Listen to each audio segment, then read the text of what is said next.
The Mariners have officially announced their 50th anniversary celebrations for the 2026 season. Welcome to the Dom Skiing Channel, your one-stop shop for the Mariners storylines on Seattle's minds. And that's right, 50th anniversary news today. I also want to get to a few things in division. We had Grayson Rodriguez traded to the Angels. Going to go over that a little bit. And a former Mariner got DFA that we could bring back by the Tampa Bay Rays by the name of Jake Fraley. Anyway, starting out with the light stuff, not too much on the field, but the 50th anniversary. I want to start out by looking at the 50th anniversary logo and reviewing it for you guys.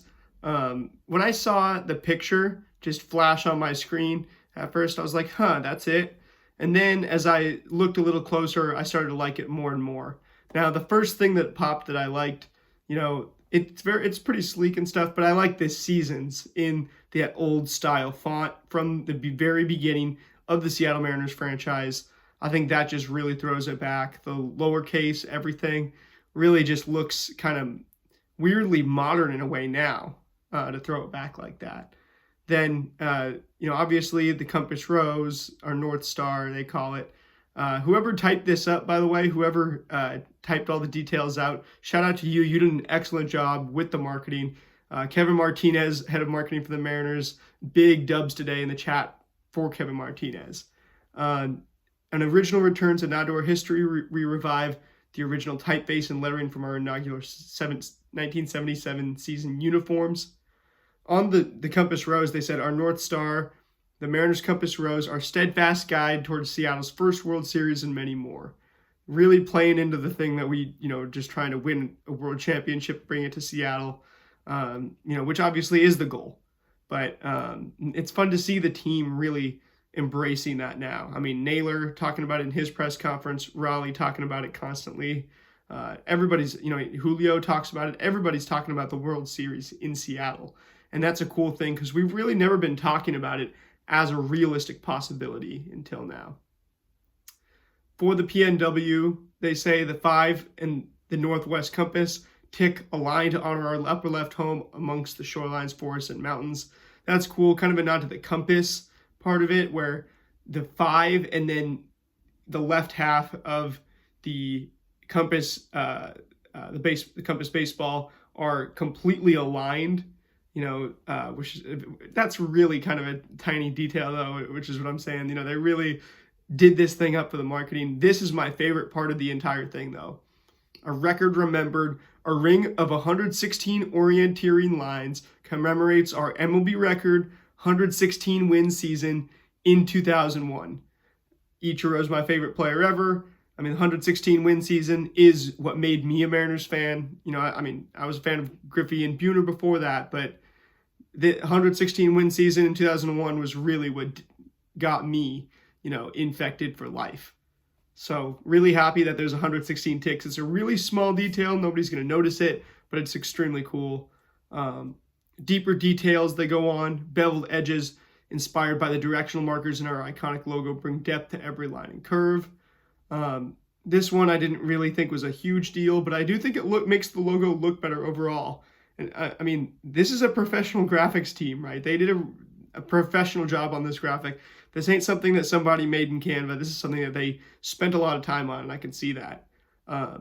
Beveled edges, like they're talking about having kind of the compass parts, but I also just the edges, like this fine, northwest green line around the edges, which, it just makes the entire thing pop a little more. Again, this is not something that you can just make in like Adobe Illustrator or Canva. This is a real deal logo. The mountain is out. Native space echoes the familiar silhouette of Mount Rainier watching over the city, which they're basically just saying all that blank navy is echoing, Mount Rainier watching over the city, which is excellent job by the marketing team. A+ there, because it's also just navy, which looks good and makes so you can actually see all the rest of the details, but then also to say that it's a nod to Mount Rainier watching over the city. I love things that are meaningful in the most, kind of the most obscure and the most in the ways that, people could say, oh, well, that's not really that meaning. That to me, that is art. So this logo is absolutely art. And I mean, you got some obvious comments who are blah, blah, blah, blah, blah, right? Will this be going underneath the Nintendo Switch 2 patch, blah, blah, blah. It'll be replacing the Mariners patch on the edge or on the sleeve for the season. But at least I think it will. But what I was going to say, first, I mean, I really like this logo. It's real cool. I'm sure I'm going to get some merch with it on it eventually. I'm not going to be out here telling you guys you need to go get merch on it, but it's definitely a good looking logo. I appreciate all the nods to the history and stuff. And I think we do have a good culture here that just connects to the history, and this logo represents that. Another thing, they released this thing, so the promotional schedule for 2025 or for 2026 has not been released yet, but they started it out by announcing several of these ones. I think about a dozen of them, maybe. We can kind of as we go through, but I'm not going to. Starting out with just a bunch of things, nods to the 50th anniversary, a lot of like retro giveaways, things like that. The coolest ones, I'm going to just start with the coolest ones. You got Cal Raleigh's 70s jersey night on April 18th, the Saturday, versus the Texas Rangers at 4:15. First 15,000 fans, that thing is going to get the lines past the Pro Shop again for the center field gate. Lines are just going to be insane. I mean, who doesn't want a Cal Raleigh 70s jersey? That's pretty awesome. Then you got Randy Johnson 80s jersey on May 1st against the Kansas City Royals on Friday night at 6:40 p.m. That's first 20,000 fans for Randy 80s jersey. Absolutely, who's not going to want that? Julio Rodriguez 90s jersey on May 30th, a Saturday, 7:10 p.m. against the Arizona Diamondbacks. Pretty cool stuff. I mean, just more jersey giveaways and really themed ones that also are nods to our players and, to Randy Johnson. Then you've got a few like pin nights here. You've got April 17th, a Friday, Kingdom Fanny Pack night. Or Kingdom Fanny Pack hat night. I don't know what the deal is going on over there with a fanny pack hat. No idea. But the fanny packs are usually something that I get and I give to my sisters, my mom. They really like those. Me, I ain't really one of them dudes you're going to see wearing a fanny pack or nothing. First 10,000 for that one. All power to you if you are, but that ain't my thing. But I love getting those because I can give them as gifts. And they're one of the best gifts I can give to some of, my sisters, my mom, the special ladies in my life. Then you go on, you can see 70s pin day. You got all these like different pin days. I know some people are really into the pins. That's never been my thing that I'm super into. There is, I know like a lot of the people that work at the stadium love these pins in terms of like putting them on their lanyards, stuff like that. So that's cool for those people. But for the fans, these pins, easy to be honest, kind of easy to lose or just keep as a collectible. Not something that I'd see too many people wearing to the games and stuff. I don't like putting pins on, my hats and stuff. Is what it is there. You got 80s pin day on May 3rd. You got 90s pin day on May 31st. They've really selected these specific weekends for the 50th anniversary themed giveaways. First one coming April 17th through 19th that weekend against the Rangers at home. The second one coming May 1st through 3rd against the Royals at home. And then you got the third one, May 30th, 31st, Arizona Diamondbacks at home. Then you've got kind of skip to Sunday, July 19th, San Francisco Giants. You got 2000s pin day, whatever. 2000s Mariners stuff is my favorite. That's the team I grew up with.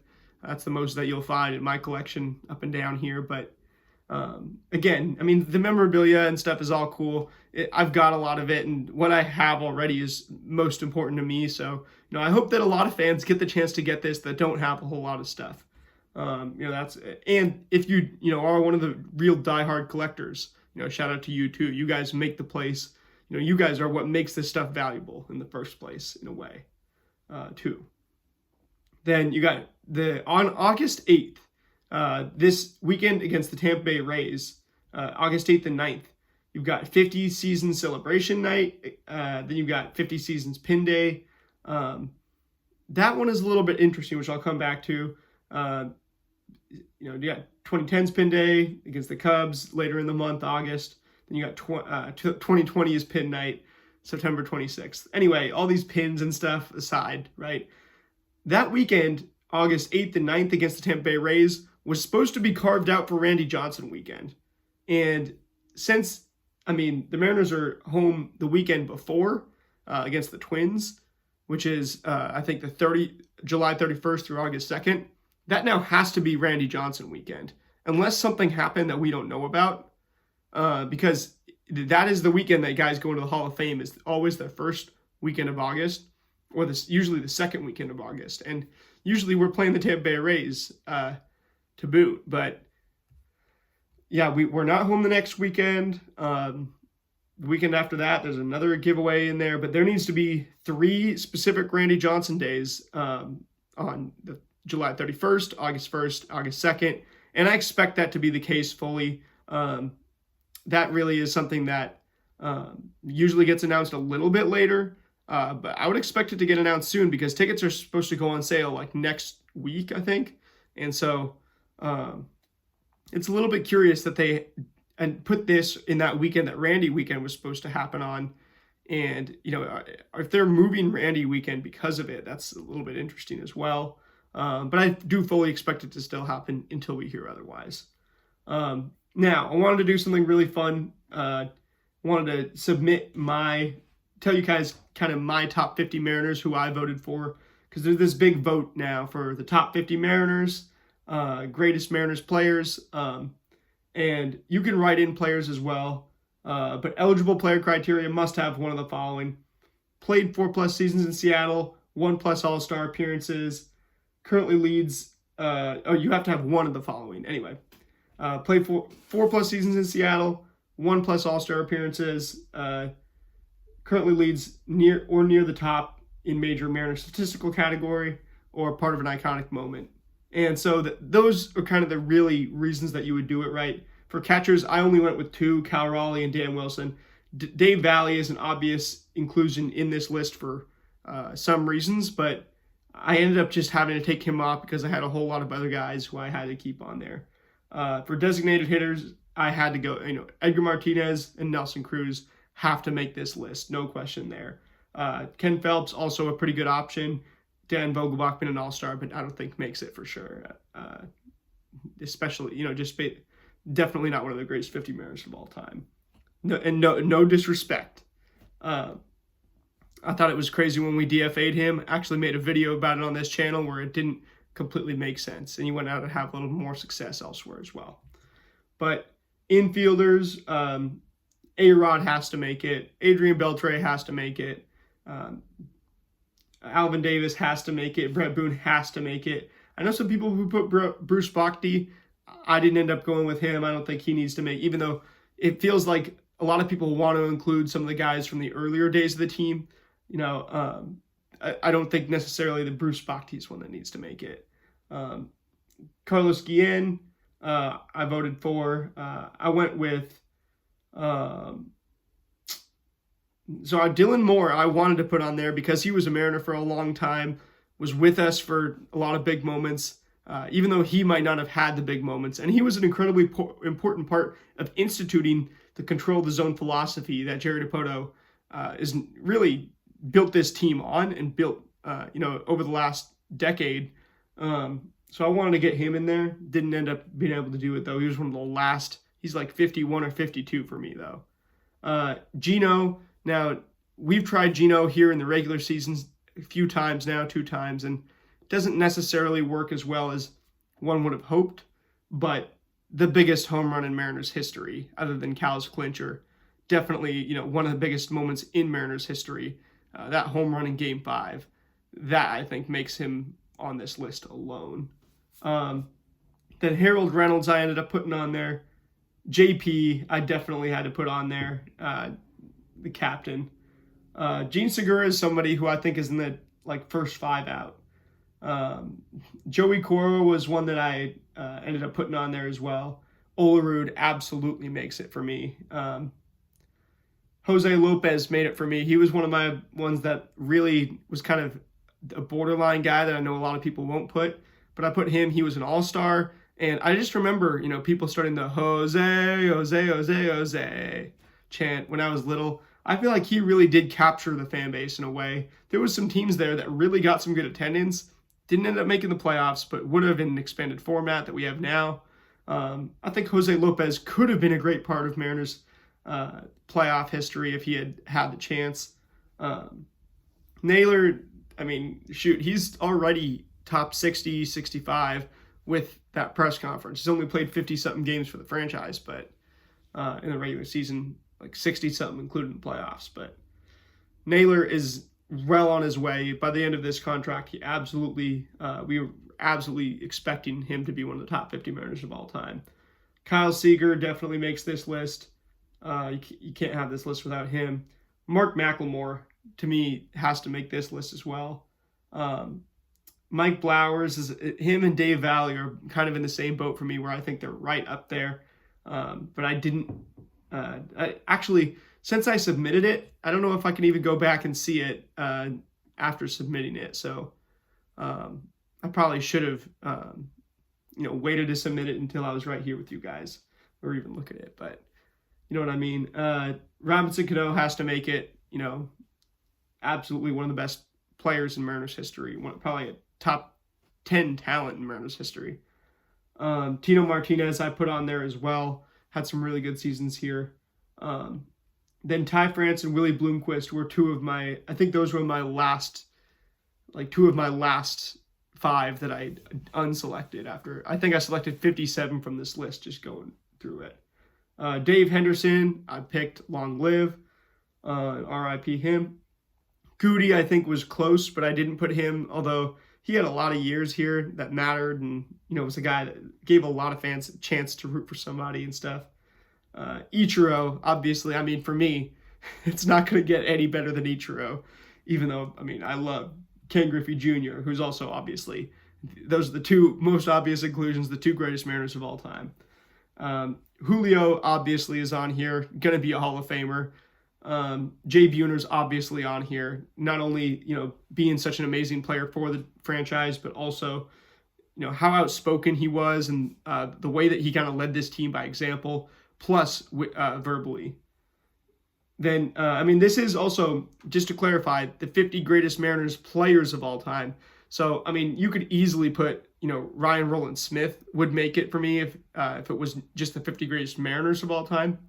Blowers, Valley, their contributions in the broadcast booth, off the field and stuff like that.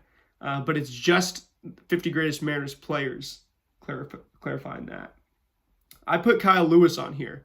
And when I was talking to some people, they were kind of like, no, right? But I'm like, he won a Rookie of the Year. He was an absolute baller, would have been an all-star that year. I think for winning that award, you have to put him on this list. Mike Cameron, I had to put on here. Mitch Haniger, I had to put on here. Again, all-star, somebody who really, came back to the franchise. I just feel like he absolutely has to be on here. Had an excellent season, by the way, back in 2022 to help us, or 2021 it was, to nearly help us get to the playoffs. I think he was like 39 and 100, which was crazy. And he had a bunch of clutch walk-off homers as well. Randy Arozarena doesn't quite make it, but if he stays here for another 5-10 years, he could make it. Randy Wynn was one of the guys I unselected, just because his best moments were as a Giant, not here. Raul Ibanez absolutely has to make it. Raul, so many different stints with the franchise. I think maybe one of the guys who spent the most years with the franchise, took the most at-bats with the franchise. Raul is an absolute lock. Ricky Henderson could be an inclusion here, but I think he definitely is more of an A's guy. He wasn't necessarily amazing with the Mariners. He still was pretty good, but I don't know. I went with some other guys. for their moments in Mariners history and stuff like that. He doesn't necessarily have any huge moments in Mariners history. And then that finishes up with the outfielders. Now for the pitchers, Andres Munoz has to make it. That entrance that he does every single time with Pepas, you can't keep Munoz off this list. Arthur Rhodes was like one of the last guys I unselected, just because I felt I had to fit some other guys on here. I was surprised to find out that some people weren't putting Bryan Woo. I mean, he's absolutely going to be on this list by the end of this year, next year, whatever. He's going to go down as one of the better pitchers in Mariners history, just to, God forbid anything, happens, that we don't foresee. But he's absolutely well on his way to being one of the best pitchers this franchise has ever had. Bryce Miller could make this list someday too. Chris Bosio, I have to put him on, has the big moments.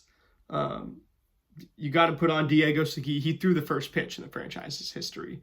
He's somebody who I would have loved to see throw out the first pitch in one of those playoff games, although unfortunately he passed away earlier this year.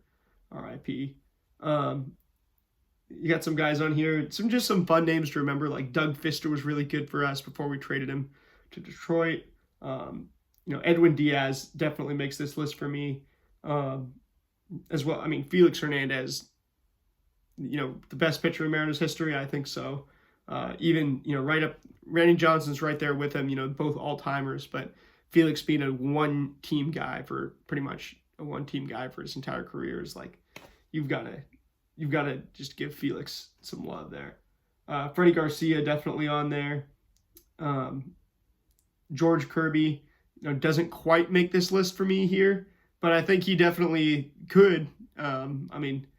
Just a few big playoff moments or a few, like one really amazing year where he, he's been an all-star before, but he's, I think, pretty close to making this list. Just a few more seasons, especially if he ends up signing an extension, he's a lock to make this list. James Paxton has to make the list. Hisashi Iwakuma has to make the list. He was robbed of a Cy Young award with the Mariners. James Paxton, he was so close to that no-hitter before he threw the actual no-hitter, where the Eagle landed on him before the game in Canada. James Paxton, Big Maple, has to make the list. Jamie Moyer absolutely has to be on this list. Mariners Hall of Famer. Then you go, I think I ended up putting Jeff Nelson on this list. He's one who kind of could go either way, but a great setup man right there. Not the best setup man in the history of this franchise. I think Matt Brash takes that role, but Jeff Nelson was an extremely good player for us. Logan Gilbert makes the list, absolutely. Kazu Sasaki makes this list. I almost went with Luis Castillo to make this list, just because, he's been consistent for us. He's been really good for us. The way we acquired him meant a lot as well, even though that's not necessarily one of the criteria. I don't know. I felt like Luis Castillo, I can't really remember if I had him in my final 50, though. You got, Michael Pineda, if he stayed with the team, might have made this list. Only on here because of the All-Star appearance in that regard, though. You've got, I really wanted to put Paul Abbott on this list, and I think I ended up doing it. 120 games with the team, underrated part of that 2001 team. Norm Charlton, got to have Norm Charlton on this list. Absolute legend of the game of baseball. Randy Johnson obviously is on this list. He's a top 10, if not top 5 Mariner of all time. And then, like I said, Ryan Roland Smith, if you count his contributions in the broadcast booth and off the field, he has a real good argument to be in this list. And Shigetoshi Hasegawa has a good argument to be in this list, but I can't remember exactly who I put. Let me know where you differ from me, if there's anybody I missed. And let me know if there's anybody that you wrote in as well, because I can't think of anybody who I felt like ended up needing a write-in, but let me know who you voted for. Let me know which ones you kind of differed with me on opinion on. And yeah, that's the comment question of the day. Who's somebody that you think is on the bubble that some people might not think is a Mariners top 50 player of all time, and but why you put them, and who's somebody who a lot of people are putting that you feel like you might not put. I'd love to get this discussion going on in the comments down below. Boost the algorithm for me. Drop a like on this video. Make sure to subscribe. 127 days till opening day. Tomorrow, we're going to talk more about the pitchers that we've got this offseason. Arms Race, Episode 1, coming tomorrow. I'll see you guys then. Go M's.